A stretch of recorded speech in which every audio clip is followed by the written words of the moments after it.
Latest technology courses, best infrastructure మరియు అద్భుతమైన placements. Engineering లో మీ best choice Avion institute of engineering and technology, Ibrahimpatnam.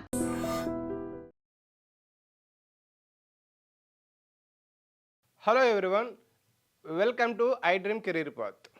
ఎవరైతే డిగ్రీ చేసి లేదంటే డిగ్రీ ఫైనల్ ఉన్నవారు ఒక మంచి ఐఐఎంలో ఇండియన్ ఇన్స్టిట్యూట్ ఆఫ్ మేనేజ్మెంట్లో ఎంబీఏ చేయాలనుకుంటారో వాళ్ళ కోసం అయితే క్యాట్ 2026 గాను నోటిఫికేషన్ రిలీజ్ అయింది.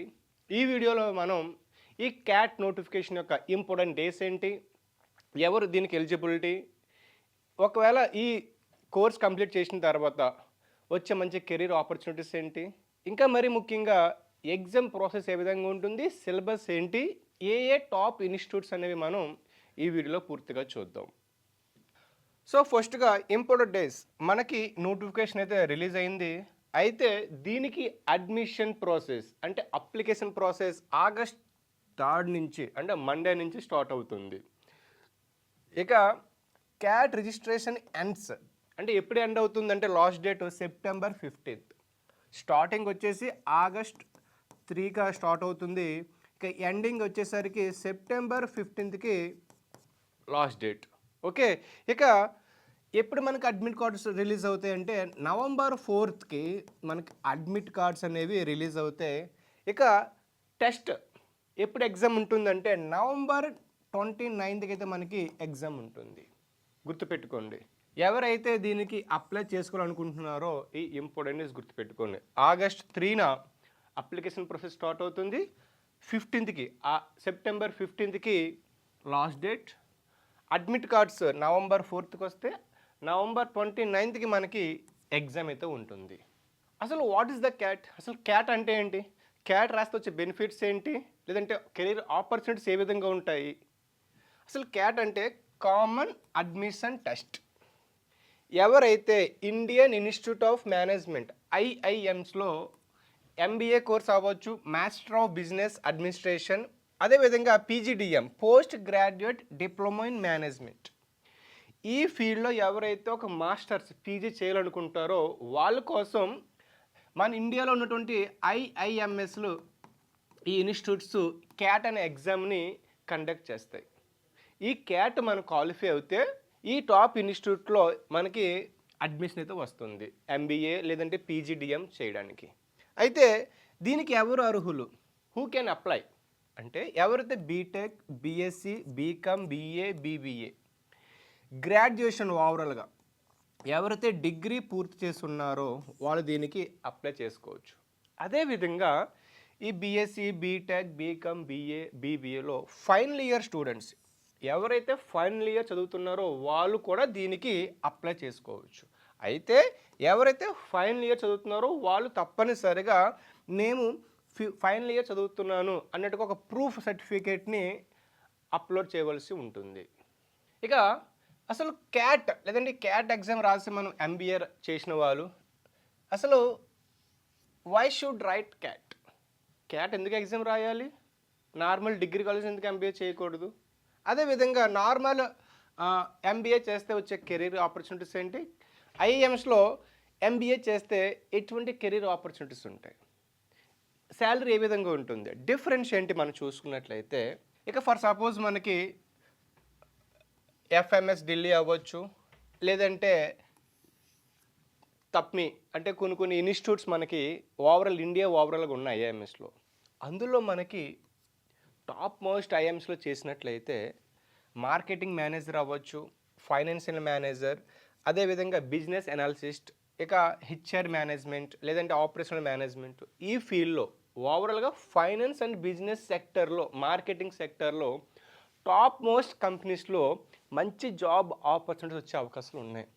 Per Yanam 15 lakhs to 35 lakhs వచ్చే అవకాశాలు ఉన్నాయి. ఇక ఐఎమ్స్లో చేస్తే కొన్ని ఐఎమ్ఎస్లో ఈవెన్ 50 lakhs అబోవ్ శాలరీస్ వచ్చే అవకాశాలు ఉంటాయి. ఇక నార్మల్ ఎంబీఏ మన స్టేట్ లెవెల్ కాలేజెస్లో ఎంబీఏ చేసినట్లయితే అందులో కూడా మనకి 7.5 lakh యావరేజ్గా మనకి వచ్చే అవకాశాలు ఉంటాయి. కానీ ఎవరైతే ఐఐఎంఎస్లో చేస్తారో వాళ్ళకు హై శాలరీ వచ్చే అవకాశాలు ఉంటాయి, టాప్ మోస్ట్ యూనివర్సిటీస్ వస్తాయి. ఇక 2026 ఈ ఎగ్జామ్ ఏదైతే ఉందో క్యాట్ ఎగ్జామ్ గాను ఇక్కడ మనకి PGP post graduate programs in management ఒక లిస్ట్ ఇవ్వడం జరిగింది. ఆ లిస్ట్లో మనకు డిఫరెంట్ ఇన్స్టిట్యూట్స్ ఉన్నాయి. ఎగ్జాంపుల్ ఐఐఎం అహ్మదాబాద్, అమృత్సర్, బెంగళూరు, బోధగయ, కాల్కట్, ఇండోర్, ఇలా మనకి డిఫరెంట్ ఇన్స్టిట్యూట్స్ ఉన్నాయి ఐఐఎమ్స్. అందులో ఏ ఏ ప్రోగ్రామ్స్ని వాళ్ళు ఆఫర్ చేస్తున్నారని ఒక లిస్ట్ అయితే ఇవ్వడం జరిగింది.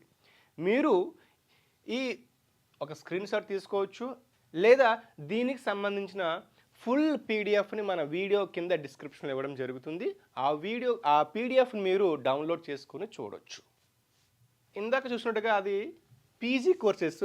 ఇందులో అదే విధంగా మనకు పిహెచ్డి కోర్సులు కూడా ఆఫర్ చేస్తున్నాయి. పీజీతో పాటు ఎవరైతే డిగ్రీ చేసి ఉంటారో వాళ్ళకు పీజీ, అదేవిధంగా పీజీ తర్వాత ఇంకా హయ్యర్ స్టడీస్ కోసం పిహెచ్డి చేయడానికి ఈ ఇన్స్టిట్యూట్స్ డిఫరెంట్ కోర్సెస్ని అయితే ప్రొవైడ్ చేస్తున్నాయి. సో మీరు క్యాట్ ఎగ్జామ్ రాసిన తర్వాత ఒక మంచి ఇన్స్టిట్యూట్ వచ్చింది అనుకుందాం. అందులో మీకు పీజీ కంప్లీట్ అయిపోయిన తర్వాత మీకు ఇంకా పిహెచ్డి చేయాలి, ఒక మంచి పొజిషన్ వెళ్ళాలి ఇంకా అనుకుంటే పిహెచ్డి చేయడానికి ఈ ఇన్స్టిట్యూట్స్ ఇచ్చే ఈ కోర్సెస్ మీరు ఏదైనా సరే మళ్ళీ మీరు జాయిన్ అవ్వడానికి అవకాశం ఉంటుంది. అయితే దీనికి ఎలిజిబిలిటీ క్రైటీరియా, అసలు దీనికి ఎడ్యుకేషన్ క్వాలిఫికేషన్ ఏంటి, ఇవి మొత్తం వివరాలు చూసుకున్నట్లయితే దీనికి మ్యాక్సిమం డిగ్రీ అయితే ఉండాలి. అందులో 50 మార్క్స్ అయితే మనకు మినిమం వచ్చి ఉండాలి. 45% మార్క్స్ వస్తే కనుక ఎలిజిబుల్ కారు. కంపల్సరీగా general, EWC, non criminal, OBC క్యాండిడేట్స్కి 50% మార్క్స్ డిగ్రీలో రావాలి. అదేవిధంగా ఇంకెవరైతే ఎస్సీ, ఎస్టీ, పీడబ్ల్యూ క్యాండిడేట్స్ ఉంటారో వాళ్ళకి 45 మార్క్స్ వస్తే సరిపోతుంది. ఓకే, ఇక దాంతోపాటు ఎవరు దీనికి ఎలిజిబుల్ అయితే సిఏ, సిఎస్, సిఎంఏ, ఎఫ్ఐఏ వీళ్ళు కూడా ఎలిజిబుల్ అవుతారు. అంటే ఎవరైతే చార్టర్డ్ అకౌంట్స్ చేస్తుంటారో వాళ్ళు కూడా దీనికి ఎలిజిబిలిటీ అవుతారు. అదేవిధంగా ఫైనల్ ఇయర్ ఎవరైతే చేస్తుంటారో వాళ్ళు కూడా దీనికి డిగ్రీ కంప్లీషన్ సర్టిఫికేట్ అనేది సబ్మిట్ చేయవలసి ఉంటుంది. ఇక ఎవరైతే సిజిపిఏ పాయింట్స్ ఉంటుందో దాన్ని పర్సంటేజ్ కిందగా కన్వర్ట్ చేసుకుంటారు యూనివర్సిటీ రూల్స్ ప్రకారం. ఓకే, ఇక ఎవరైతే మినిమం ఎలిజిబిలిటీ లేకుండా ఐఎంఎస్లో అడ్మిషన్ పొందుతారో వాళ్ళని డిస్క్వాలిఫై చేసే అవకాశాలు ఉంటాయి. అంటే ప్రాపర్ అడ్మిషన్, అంటే ప్రాపర్ సర్టిఫికేట్ సబ్మిట్ చేయకపోయినా, లేదంటే ఆ ఎలిజిబిలిటీ క్రైటీరియాని మనం లేకపోయినా సరే మనకి ఈవెన్ మంచి ఐఐఎంలో మన సీట్ వచ్చినా సరే దాన్ని క్యాన్సిల్ చేసే రైట్స్ అయితే ఉన్నాయి, క్యాన్సిల్ చేస్తారు. ఈ విషయం మీరు గుర్తుపెట్టుకోవాలి.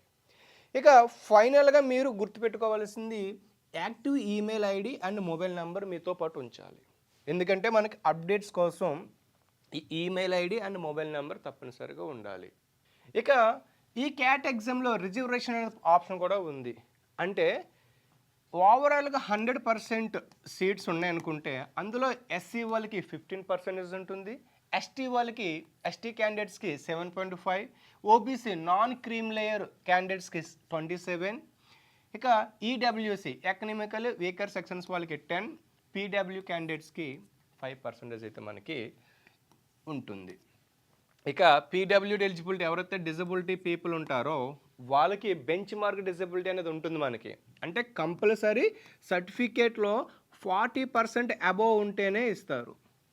లెస్ దెన్ 40% ఉంటే వాళ్ళు డిస్క్వాలిఫై అవుతారు, గుర్తుపెట్టుకోవాలి. అంటే 75 ఒకరికి ఉంటుంది ఫర్ సపోజ్ ఓహెచ్ క్యాండిడేట్స్కి, ఇంక విహెచ్ క్యాండిడేట్స్ 80 ఉంటుంది, ఎంతైనా ఉండొచ్చు, కానీ అబోవ్ 40 ఉండాలి తప్పనిసరిగా. అప్పుడు మాత్రం మీరు డిజబిలిటీ కేటగిరీలో మీరు క్వాలిఫై అవడానికి ఆస్కారం ఉంటుంది. అదేవిధంగా మీరు సర్టిఫికేట్ అనేది సబ్మిట్ చేయాల్సి ఉంటుంది. మన స్టేట్ గవర్నమెంట్స్ లేదా సెంట్రల్ గవర్నమెంట్ ఇచ్చినటువంటి డిజబిలిటీ సర్టిఫికేట్ సబ్మిట్ చేయాలి. ఇంకా ఇంపార్టెంట్ డేట్స్ వస్తాయి. సో లాస్ట్ డేట్ రిజిస్ట్రేషన్ వరకు కూడా మీకు సెంట్రల్ గవర్నమెంట్ రూల్స్ ప్రకారం మీకు రిజర్వేషన్ లిస్ట్ అనేది మీకు ఇవ్వడం జరుగుతుంది.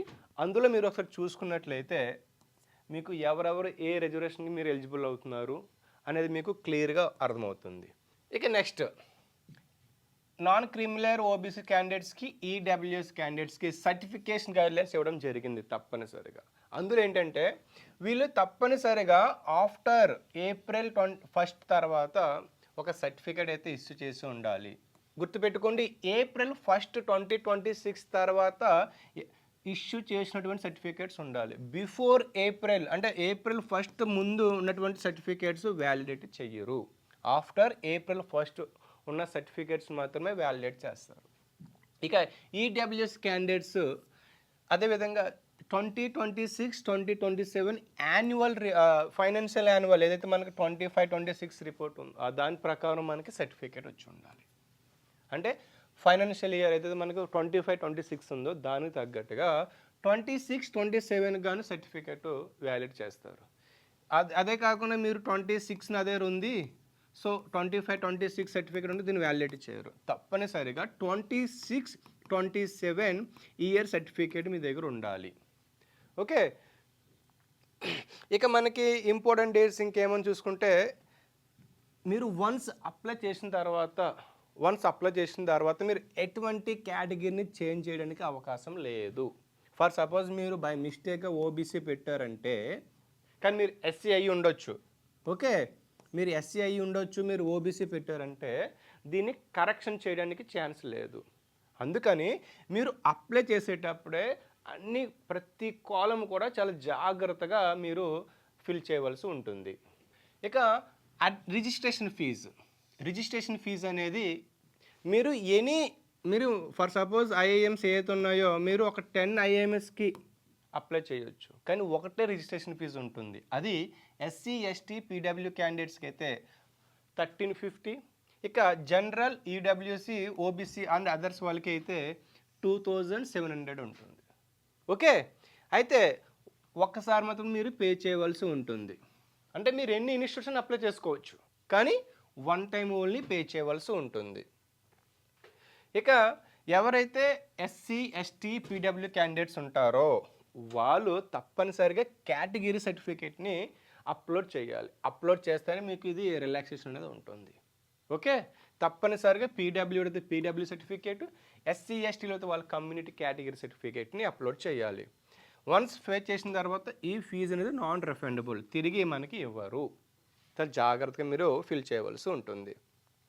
ఇక మనం ఇంతకుముందు చూసినట్టుగా రిజిస్ట్రేషన్ షెడ్యూల్ ఆగస్ట్ 3 నుంచి స్టార్ట్ అవుతుంది. లాస్ట్ డేట్ వచ్చేసి సెప్టెంబర్ 15కి ఎండ్ అవుతుంది. అయితే మీరు అప్లై చేసేటప్పుడు కేవలం 5 సిటీస్ని మీరు ప్రిఫర్ చేసుకోండి. 5 ఎగ్జామ్ సెంటర్స్ని మీరు ప్రిఫర్ చేసుకోవాల్సి ఉంటుంది. అయితే మీరు ఈ అవైలబిలిటీ సీట్స్ అంటే ఎగ్జామ్ లిమిటెడ్ అయితే ఎగ్జామ్ సెంటర్కి లిమిటెడ్ సీట్స్ ఉంటాయి కదా, సో దానికి అవైలబిలిటీ బట్టి ప్రియారిటీ ఇస్తారు. అందుకని మీరు యాజ్ మచ్ పాసిబుల్ ఎర్లీగా మీరు అప్లై చేసుకుంటే మీకు ఎర్లీగా మీ దగ్గరలో సిటీ మీకు రావడానికి ఆస్కారం ఉంటుంది. ఇక మనకి నవంబర్ 4న డౌన్లోడ్ అవుతుంది అడ్మిట్ కార్డు, 29న మనకి ఎగ్జామ్ ఉంది. గుర్తుపెట్టుకోవాలి, అప్లై చేసేటప్పుడు చాలా జాగ్రత్తగా మీరు ఎగ్జామ్ సెంటర్స్ మీ దగ్గరలో ఉన్నటువంటి అప్లై చేసుకోండి.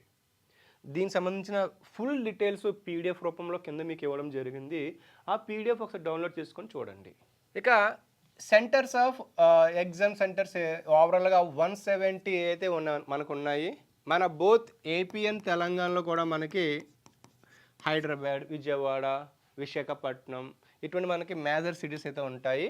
ఓకే, అది మీకు అప్లై చేసేటప్పుడు మీకు అక్కడ షో చేస్తుంది. అండ్ దాని నుంచి మీరు మీకు అవైలబిలిటీ ఉన్న సిటీస్ అని దగ్గరలో ఉన్న సిటీస్ మీరు అప్లై చేసుకోవాలి. అయితే ఐఐఎమ్స్ అనేవి ఎగ్జామ్ సెంటర్ని క్యాన్సిల్ చేయొచ్చు, సిటీస్ని కానీ ఎగ్జామ్ డేట్ని కానీ ఇంకా దేన్నైనా సరే క్యాన్సిల్ చేసుకోవచ్చు. అంటే మనం కాదు, అంటే ఇన్స్టిట్యూట్సే క్యాన్సిల్ చేసే రైట్స్ వాళ్ళకు ఉంటాయి.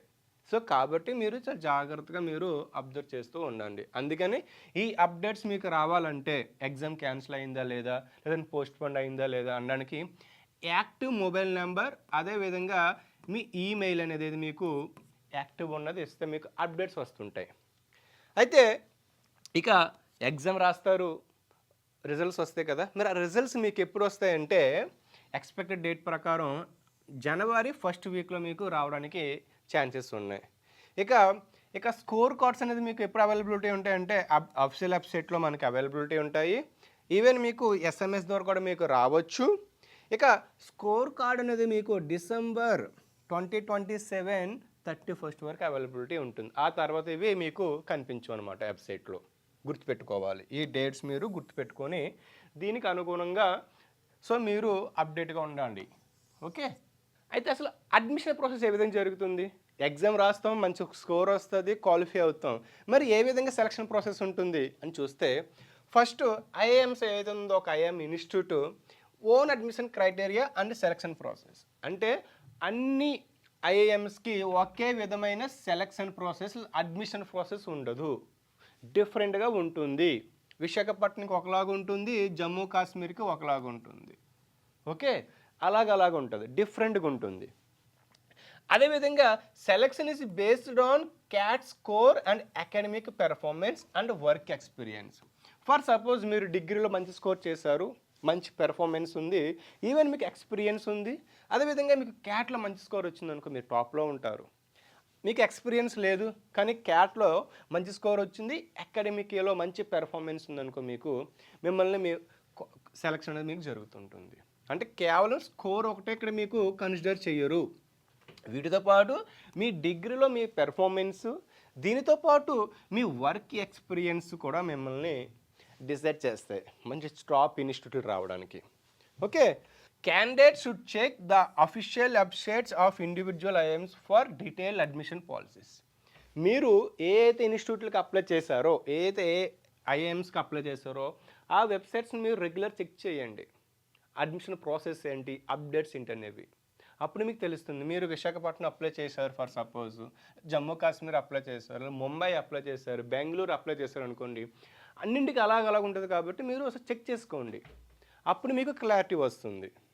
ఇక ఎవరైతే ఇన్కరెక్ట్ ఇన్ఫర్మేషన్ ఇస్తారో ఆరు వయలేటింగ్ రూల్స్, ఎవరైతే రూల్స్ని వయలేట్ చేస్తారో మీ క్యాండిడేచర్ని డిస్క్వాలిఫికేషన్ అవుతారు. మీ ఇచ్చే సర్టిఫికేట్స్ చాలా వ్యాలిడిటీగా ఉన్నాయి. ఎందుకంటే ఫర్ సపోజ్ నేను చెప్పినట్టుగా మీరు ఏప్రిల్ 1 తర్వాత ఉన్న సర్టిఫికేట్సే మీరు ఇవ్వాలి. దీనికి ముందు సర్టిఫికేట్ అప్లోడ్ చేశారు అనుకో మీ క్యాండిడేచర్ డిస్క్వాలిఫై అవుతుంది. అదేవిధంగా ఈడబ్ల్యూఎస్ వాళ్ళు కూడా 2026, 27 గాను మాత్రం మీరు సర్టిఫికేట్ ఇవ్వాలి. అంతేగాని మా దగ్గర పాతది ఉంది నేను 2025, 26 ఇస్తానంటే మీకు క్వాలిఫికేషన్ అనేది డిస్క్వాలిఫై చేస్తారు. ఇటువంటి పాయింట్స్ మీరు గుర్తుపెట్టుకోవాలి. అందుకనే మీరు ఇచ్చే ఇన్ఫర్మేషన్ కరెక్ట్గా ఉండేలాగా మీరు చూసుకోవాలి. ఓకే, అదేవిధంగా మీరు ఒకవేళ ఈ రూల్స్ని వయలేట్ చేస్తే ఫ్యూచర్లో కూడా ఎగ్జామ్స్ రాయకుండా మిమ్మల్ని డిబార్ చేసే అవకాశాలు ఉన్నాయి. కాబట్టి ఈ రూల్స్ని చాలా జాగ్రత్తగా పకడ్బందీగా మీరు ఫాలో అవ్వండి. ఇక ఎగ్జామ్ సెలక్షన్ ప్రాసెస్ తెలిసింది, డేట్స్ తెలిసాయి, సెంటర్ ఆఫ్ ఎగ్జామినేషన్ ఏ విధంగా తెలిసింది కదా. మరి ఇప్పుడు సిలబస్, క్యాట్ కామన్ అడ్మిషన్ టెస్ట్కి సిలబస్ ఏ విధంగా ఉంటుంది, ఎగ్జామ్ ప్యాటర్న్ ఏ విధంగా ఉంటుంది, మనం ఏ సబ్జెక్ట్స్ చదవాలి. ఓకే, అందులో చూసుకున్నట్లయితే ఇందులో మనకు వెర్బల్ ఎబిలిటీ రీజనింగ్ ఉంటుంది, అదేవిధంగా data interpretation and logical reasoning, quantitative aptitude ఉంటుంది. నేను గత వీడియోలో చెప్పాను మీకు ఏ పోటీ పరీక్షకైనా కామన్ సిలబస్ ఉంటుందని. అర్థమెటిక్ రీజనింగ్, అదేవిధంగా క్వాంటిటేటివ్ యాప్టిట్యూడ్ అండ్ మ్యాథమెటిక్స్ ఉంటుందని చెప్పాను కదా, అదే ఇక్కడ మీకు ఉంటుంది. అందులో భాగంగా verbal ability and reading comprehension, VBRC అనేది ఒక పార్ట్ ఉంటుంది. దీని నుంచి 24 క్వశ్చన్స్ వస్తాయి, 72 మార్క్స్ ఉంటున్నాయి. గుర్తుపెట్టుకోవాలి, ఏదైతే VARC verbal ability and reasoning comprehension ఉందో దీని నుంచి 24 క్వశ్చన్స్ వస్తే 72 మార్క్స్, 40 మినిట్స్ గాను ఈ సెక్షన్ ఎగ్జామ్ ఉంటుంది. Next data interpretation and logical reasoning 20 questions వస్తాయి, 60 మార్క్స్ ఉంటాయి, 40 మినిట్స్ ఎగ్జామ్ ఉంటుంది. ఇది దీనిని షార్ట్కట్లో DILR అంటారు. ఇంకా క్వాంటిటేటివ్ యాప్టిట్యూడ్ 22 క్వశ్చన్స్ వస్తాయి ఈ సెక్షన్ నుంచి, 66 మార్క్స్ ఉంటాయి, ఇందులో 40 మినిట్స్ ఎగ్జామ్ ఉంటుంది. ఓవరాల్గా మీకు 2 గంటల ఎగ్జామ్ అయితే ఉంటుంది. ఓవరాల్ క్వశ్చన్స్ వచ్చేసి 66. సో ఇక్కడ సెక్షన్ వైజ్గా మీకు టైమింగ్స్ ఉంటాయి. కాబట్టి మీరు ఏ గ్రాడ్యుయేషన్ చేసినా సరే ఈ సబ్జెక్టులు అంటే ఈ సిలబస్ మీద మీరు పట్టు సాధిస్తే ఒక 3 మంత్స్ మీరు గట్టు కూర్చున్నట్లయితే ఎగ్జామ్ క్వాలిఫై అవడానికి అవకాశం ఉంది. మీకు ఆగస్ట్, సెప్టెంబర్, అక్టోబర్, నవంబర్, మీరు ఈవెన్ ఆగస్ట్ నుంచి స్టార్ట్ చేసినా సరే ఓవరాల్గా మీకు 100 డేస్ అయితే మీకు ఉంటుంది. 100 డేస్లో మీరు డైలీ 3 to 4 అవర్స్ కేటాయించినా సరే సిలబస్ని కవర్ చేయొచ్చు. ఓకే, ఈ విధంగా మీరు చూసుకున్నట్లయితే మంచి టాప్ మోస్ట్ ఇన్స్టిట్యూట్లో మీకు సీట్ రావడానికి ఈ 100 డేస్ చాలా క్రూషియల్ రోల్ ప్లే చేస్తాయి. మీరు ఫైనల్లో ఉన్నా సరే, మీరు డిగ్రీ అయిపోయిందన్నా సరే, మీరు ఇప్పుడే ప్రిపరేషన్ స్టార్ట్ చేసినట్లయితే 100 డేస్లో మీరు ఈ సిలబస్ని కవర్ చేయొచ్చు. టాప్ మోస్ట్ ఇన్స్టిట్యూట్లో మీకు మంచి సీట్ రావడానికి అవకాశం ఉంది.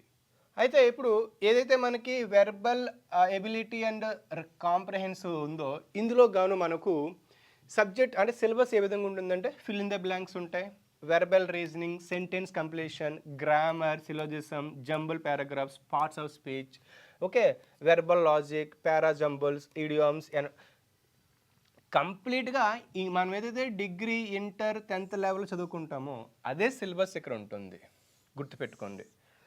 మరి కొత్తగా మీరు చదవాల్సిన సబ్జెక్ట్ ఏమి ఉండదు ఇందులో. మీరైతే మన డిగ్రీ ఈ అకాడమిక్ ఇయర్లు చదువుకున్న సబ్జెక్ట్స్ ఇక్కడ మనకు ఉంటాయి సబ్జెక్ట్గాను. ఓకే, ఇక నెక్స్ట్ వచ్చేసి విఏఆర్సి. సేమ్ అందులో మనకి ఏదైతే వెర్బల్ రీజనింగ్ ఏదైతే ఉందో, మనకి క్వాంటిటేటివ్ యాప్టిట్యూడ్ ఉందో, ఇందులో భాగంగా రీడింగ్ కాంప్రహెన్సివ్లో మనకి వెయిటేజ్ ఎంత ఉంటుందంటే 16 క్వశ్చన్స్ వస్తాయి మనకి. ఇది ఒక డిఫికల్ట్ లెవెల్లో ఉంటాయి. ఇక పారాజంబుల్స్ మనకి ఏదైతే వెర్బల్ ఎబిలిటీ ఏదైతే మనకు ఉందో అందులో 3 క్వశ్చన్స్ వస్తే ఒక డిఫికల్ట్ లెవెల్లో ఉంటాయి. ఇంకా ఈ సమరీ ఓవరాల్ చూసుకున్నట్లయితే దీని నుంచి 5 క్వశ్చన్స్ వస్తే కొంచెం ఈజీగా ఉంటాయి. అంటే ఓవరాల్గా ఇందులో 24 క్వశ్చన్స్. మనకి ఎక్కువ రీడింగ్ కాంప్రహెన్సివ్ కొంచెం మోడరేట్ డిఫికల్ట్గా ఉంటాయి. మీకు ఇంగ్లీష్ మంచిగా వచ్చిందంటే కనుక ఆర్సీ, అంటే ఆర్సీ మీన్స్ రీడింగ్ కాంప్రహెన్సివ్, చాలా ఈజీ అవుతుంది. ఇక data interpretation and logical reasoning, ఇందులో మనకి blood relations, series, proposition, direct and assumption, puzzles, statements, data tables, pi charts, binary logic, ఇది ఒక కంప్లీట్ రీజనింగ్. దీనికి స్పెసిఫిక్గా మీరు ఇది కొత్త సబ్జెక్ట్ కాదు, ఇది మీ కంపల్సరీగా మీ మైండ్ బేస్ చేసుకొని ఉంటుంది. మీరు ఏ విధంగా కామన్ సెన్స్తో ఆలోచిస్తున్నారో డిపెండ్ అయి ఉంటుంది. ఓకే, సో ఇది మనకి డిఏఎల్ఆర్లో సిలబస్ ఉంటుంది. మరి ఈ డిఏఎల్ఆర్ నుంచి మనకి వెయిటేజ్ ఏ పార్ట్ మనకి ఎక్కువ చదవాలంటే డేటా ఇంటర్ప్రిటేషన్ నుంచి మనకి యావరేజ్గా 8 క్వశ్చన్స్ వస్తాయి, ఈజీ నుంచి 4 వస్తాయి, మోడరేట్ లెవెల్లో 4 వస్తాయి. ఇక లాజికల్ రీజనింగ్ 6 క్వశ్చన్స్ వస్తే, మోడరేట్ కొంచెం డిఫికల్ట్గా ఉంటాయి. ఇంకా అదేవిధంగా లాజికల్ రీజనింగ్ నుంచే మరో 6 క్వశ్చన్స్ వస్తే ఈజీ టు మోడరేట్ ఉంటాయి. అంటే ఓవరాల్గా 12 వస్తే, ఇక్కడ 8 వస్తాయి, ఓవరాల్ 20 క్వశ్చన్స్. దీనికి స్పెసిఫిక్గా మీరు చదవాల్సిన అవసరం ఉండదు. మీరు కొంచెం ఒక 1 వీక్ కనుక మీరు కూర్చున్నట్లయితే ఈ పార్ట్ కంప్లీట్ అవుతుంది. 20 క్వశ్చన్స్ మీరు ఈజీగా ఆన్సర్ చేయడానికి ఉంటుంది అవుట్ ఆఫ్ 66. ఎందుకంటే ఇది ప్రతి ఒక్కరు కూడా మైండ్ గేమ్ అంటమాట. అంత మైండ్తో మనకి దీన్ని సాల్వ్ చేయొచ్చు ఈ పార్ట్ని. ఇక నెక్స్ట్ క్వాంటిటేటివ్ యాప్టిట్యూడ్, ఇందులో మనకి ప్యూర్ మ్యాథ్స్ ఉంటుంది. జియోమెట్రీ, ఆల్జెబ్రా, మెన్సురేషన్ మనం చదువుకున్నాం కదా ఇంటర్ లెవెల్లోని, డిగ్రీ లెవెల్ చదువుకుంటాము. Probability, binary theorem, pure maths ఉంటుంది. సో ఎవరైతే నాన్ సైన్స్ స్టూడెంట్స్ ఉంటారో కొంచెం 10th క్లాస్ లెవెల్ మనం చదువుకుంటాం కాబట్టి అప్పుడు దానికి సంబంధించిన సబ్జెక్ట్ని మనం ఇక్కడ ఒకసారి రివైజ్ చేసి ప్రాక్టీస్ చేస్తే ఈజీయే. మీరు కష్టం అనుకోకండి, నేను చేసింది బీకాము, నాకు మ్యాథ్స్ రాక నేను డిగ్రీలో బీకామ్ బీఏ తీసుకున్నాను, మరి నాకు కష్టం అయిపోతుంది కాదంటే 10th క్లాస్ లెవెల్ మనకు చదువుకున్నవన్నీ మీరు ఈ పదాలు కూడా విని ఉంటారు. జియోమెట్రీ, ట్రిగోనోమెట్రీ, ఆల్జీబ్రా అని ఒక్కసారి ఒక స్టాండర్డ్ బుక్స్ తీసుకొని రివైజ్ చేసినట్లయితే, ప్రాక్టీస్ చేసినట్లయితే మీకు ఈజీయే. మీరు కూడా సైన్స్ స్టూడెంట్స్తో పాటు కాంపిటేటివ్ చేయొచ్చు. ఇక ఓవరాల్గా చూసుకున్నట్లయితే అర్థమెటిక్ నుంచి 10, ఆల్జీబ్రా 5, జియోమెట్రీ, మోడర్న్ మ్యాథ్స్ నుంచి 4 క్వశ్చన్స్ అండ్ 7 క్వశ్చన్స్ వస్తున్నాయి. ఓవరాల్గా 22 క్వశ్చన్స్. సో ఈ పార్ట్ని కూడా మీరు నెగ్లెక్ట్ చేయకూడదు. నెగ్లెక్ట్ చేసినట్లయితే 66 నుంచి 22 క్వశ్చన్స్ పోస్తే మనకు 44 ఉంటున్నాయి. సో మీరు క్వాలిఫై అవ్వడానికి ఛాన్సెస్ తక్కువ ఉంటాయి. అందుకని ఈ పార్ట్ని కూడా మీరు ఎక్కువ ఫోకస్ చేయాల్సి ఉంటుంది. సో ఓవరాల్గా ఇక్కడ నేను మీకు అర్థమెటిక్ నుంచి ఏ టాపిక్స్ ఉంటున్నాయి, ఆల్జెబ్రా నుంచి ఏ టాపిక్స్, నెంబర్ సిస్టమ్ నుంచి ఏ టాపిక్స్ని మీకు ఇక్కడ యావరేజ్ లిస్ట్ అవుట్ చేయడం జరిగింది. ఒక్కసారి మీరు ఈ పీడిఎఫ్ నేను కింద ఇవ్వడం జరిగింది, ఒకసారి డౌన్లోడ్ చేసుకొని మీరు ఈ సబ్జెక్ట్ని మీరు చదువుతున్నట్లయితే, అంటే ఈ టాపిక్స్ని మీరు ప్రిఫర్ చేసినట్లయితే, ప్రాక్టీస్ చేసినట్లయితే ప్రిపరేషన్ మీకు సరిపోతుంది. సేమ్ మోడర్న్ మ్యాథ్స్ అనేది మీరు చదవండి కంపల్సరీ. ఎందుకంటే మోడర్న్ మ్యాథ్స్లో మనకు కొంచెం థియరీ బేస్ ఉంటుంది. సో ఈ థియరీ బేస్ మీరు కంపల్సరీ చదవాలి, ప్రాక్టీస్ చేయాలి. ఇలా ప్రాక్టీస్ చేసినట్లయితే మీరు 100 డేస్లో క్వాలిఫై అవ్వడానికి ఎక్కువ ఆస్కారం ఉంది. ఇందులో భాగంగా మనకు బుక్స్ ఉన్నాయి. దీనికి రీడింగ్ కాంప్రహెన్సివ్కి, ఎబిలిటీ అండ్ నాన్ వెర్బల్ రీజనింగ్కి ఆర్ఎస్ అగర్వాల్ మనకి బుక్స్ అయితే దొరుకుతాయి మనకి మార్కెట్లో. ఆ బుక్స్ మీరు 2 తీసుకోండి. రీజనింగ్కి ఉంటుంది, ఎబిలిటీకి ఉంటుంది. ఆ 2 బుక్స్ తీసుకొని మీరు చదివినట్లయితే సరిపోతుంది. ఏదైతే మన సబ్జెక్ట్ ఉందో కంప్లీట్గా కవర్ అయిపోతుంది. కాబట్టి అప్లికేషన్ ప్రాసెస్ స్టార్ట్ అయినప్పటి నుంచి మీరు చాలా రెడీగా మీరు ఉండండి. మిస్టేక్స్ చేయకుండా అప్లై చేయండి. ఇక దీనిపై మరిన్ని వీడియోస్ కూడా మీకు రావాలంటే మన ఛానల్ని సబ్స్క్రైబ్ చేసుకొని లైక్ చేయండి. Thank you. And for more videos, Please subscribe to iDream. Please subscribe to iDream. Please subscribe iDream. And please subscribe to iDream. For more videos, subscribe to iDream. please like, share, and subscribe to the channel. Congratulations, iDream. Subscribe to iDream. Subscribe to iDream. So subscribe to iDream Media. iDream team అందరికి huge congratulations. Please subscribe iDream Media. Please subscribe to iDream. Subscribe iDream. Please subscribe to iDream. iDream అంటే నా కళల channel subscribe చేసుకున్న నోరు తిరుగుతలేదు. మీరైతే గంట గుర్తు కొట్టండి. For more such videos, please subscribe to iDream. Subscribe to iDream. Please subscribe to iDream. Please subscribe iDream Media. Please do subscribe to iDream. Please subscribe to iDream Media. For best entertainment and information, please subscribe iDream. And don't forget to subscribe to iDream.